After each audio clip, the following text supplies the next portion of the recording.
ধীরে ধীরে বাড়ছে শীত। ভোরের দিকে হালকা কুয়াশায় ঢাকছে চারপাশ। কুয়াশার সাথে হিমেল হাওয়া যোগ হয়ে বাড়াচ্ছে শীতের তীব্রতা, বাড়ছে ঠান্ডাজনিত রোগ। এ নিয়ে আরও জানাতে সিরাজগঞ্জ থেকে যুক্ত হচ্ছেন রিফাত রহমান এবং চুয়াডাঙ্গা থেকে যুক্ত হচ্ছেন অনিক চক্রবর্তী। আমরা শুরুতে রিফাত রহমানের কাছে যেতে চাই। রিফাত, জানাবেন যে শীতের স্বল্প আয়ের মানুষের সহায়তায় কি ব্যবস্থা নিচ্ছে প্রশাসন?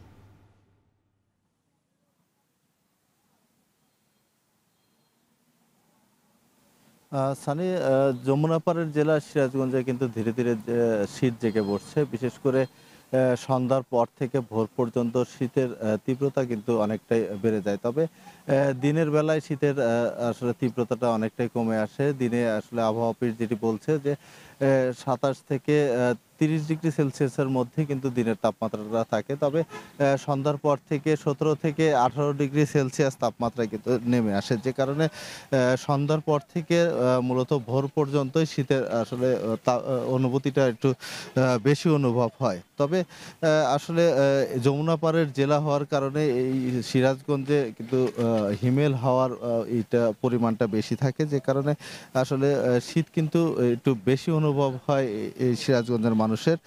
বিশেষ করে শহরে তেমন শীতের তীব্রতা না থাকলেও একটু শহরতলি কিংবা গ্রাম অঞ্চলে শীতের তীব্রতাও কিন্তু অনেক বেশি থাকে। তবে যারা আসলে খেটে খাওয়া মানুষ রয়েছে, যারা নিম্ন আয়ের মানুষ, তারা কিন্তু বেশি বিপাকে পড়ছেন। বিশেষ করে যারা দিনমজুর রিক্সা চালক রয়েছে, তাদের আসলে শীতের কষ্টটা একটু বেশি হচ্ছে। কারণ এই হিমেল হাওয়ার কারণে তারা আসলে তাদের যে কর্ম, বিশেষ করে রিক্সা চালাতে তাদেরকে কষ্ট হচ্ছে। যারা দিনমজুর, তাদের দিনমজুরে কাজ করতে কষ্ট হচ্ছে।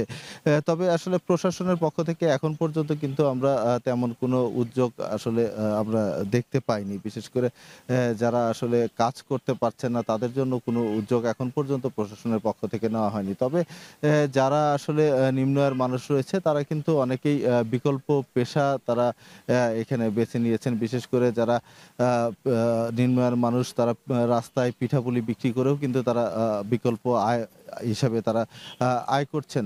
তবে শীতের যেহেতু তীব্রতা কিছুটা বাড়ছে এবং যে কারণে সকালে ঘন কুয়াশা থাকছে, বিশেষ করে শহরতলিতে, যে কারণে যারা আ রিক্সা চালক রয়েছে, তাদেরকেও কিন্তু আসলে এই রিক্সা চালাতেও অনেক সময় কষ্ট হচ্ছে। বিশেষ করে আপনি জানেন যে উত্তরাঞ্চলের প্রবেশদ্বার সিরাজগঞ্জ, এখানে মহাসড়কে মাঝে মধ্যে কুয়াশার কারণে যারা যানবাহন চালাচ্ছেন, তাদেরকেও কিন্তু বেশ বিপাকে পড়তে হচ্ছে। তো সিরাজগঞ্জের এই শীত নিয়েই ছিল আমার কাছে সবশেষ। শীতে আরও খবর জানাতে চুয়াডাঙ্গায় আছেন সহকর্মী অনিক চক্রবর্তী। অনেক, জানাবেন যে চুয়াডাঙ্গায় আজ সর্বনিম্ন তাপমাত্রা কত?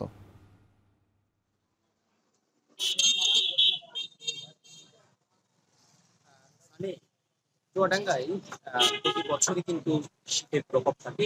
এবছর কিন্তু শীতের প্রকোপ এই চলতি মাস থেকেই আসলে শুরু হচ্ছে। দিন যত যাচ্ছে তাপমাত্রা কিন্তু ঠিক ততটাই নিচে নেমে এসেছে। আজকে যদি আবহাওয়ার কথা বলি, আজকে আবহাওয়া অফিস সকাল ৯টায় তাপমাত্রা হচ্ছে ১৪ ডিগ্রি করে, অর্থাৎ তাপমাত্রা ক্রমশই নিচে নেমে আসছে। আবহাওয়া অফিস বলছে যে সামনে যে দিনগুলো আসছে সেই দিনগুলো কিন্তু আরো ভয়াবহ, অর্থাৎ ১৩, ১২, ১১, ১০, ৯ এবং ৮-এর ঘরেও তাপমাত্রা নেমে আসতে পারে আগামী মাসে। আগামী মাসে দেখতে কিন্তু ঝুঁকিও রয়েছে। পাশাপাশি একটা বিষয় জানা যাচ্ছে যে এই যে শুধু তারা এবং যারা নিম্ন আয়ের মানুষ শ্রমজীবী, যারা শ্রমিক, প্রতিদিন যারা ভোরে কাজের সময় হয়, তারা কিন্তু খুবই কষ্ট হচ্ছে। এছাড়াও আমি দেখেছি যে সকালবেলা কিন্তু বাতাসের কারণে শীতের যে প্রকোপ সেটি বেশি থাকছে। বেলা বাড়লে সূর্যের দেখা মিললেও উত্তাপের সারাদিন উত্তাপ থাকলেও সন্ধ্যার পরে কিন্তু এই শীত আরো বেড়ে যাচ্ছে। অর্থাৎ সন্ধ্যার পরে মানুষের আনাগোনা সড়কে একেবারে কমে যাচ্ছে। গ্রামগঞ্জে মানুষের আনাগোনা সন্ধ্যার পরে একেবারে নেই বললেই চলে। এই এই যে জনজীবন, সাধারণ মানুষের যে জনজীবনের একটা প্রভাব, আয়ে কিন্তু একটা প্রভাব পড়েছে। পাশাপাশি এই শীত বাড়ার ফলে হাসপাতালগুলো, স্বাস্থ্য কমপ্লেক্সে শীতজনিত রোগীর সংখ্যা প্রতিনিয়ত বাড়ছে। হাসপাতালে যারা চিকিৎসক রয়েছে, তারা হাসপাতালে যারা ভর্তি হচ্ছে, এই ভর্তি হওয়া রোগীদের নানাভাবে পরামর্শ দিচ্ছেন। বিশেষ করে যারা শিশু রোগী ভর্তি হচ্ছে, তাদের প্রতি বাড়তি নজর দেওয়ার পরামর্শ দিচ্ছেন চিকিৎসকরা। আর সামনের যে দিনগুলো, সেই দিনগুলো তো আরো ভয়াবহ হচ্ছে। আপনি বেশ কয়েকদিন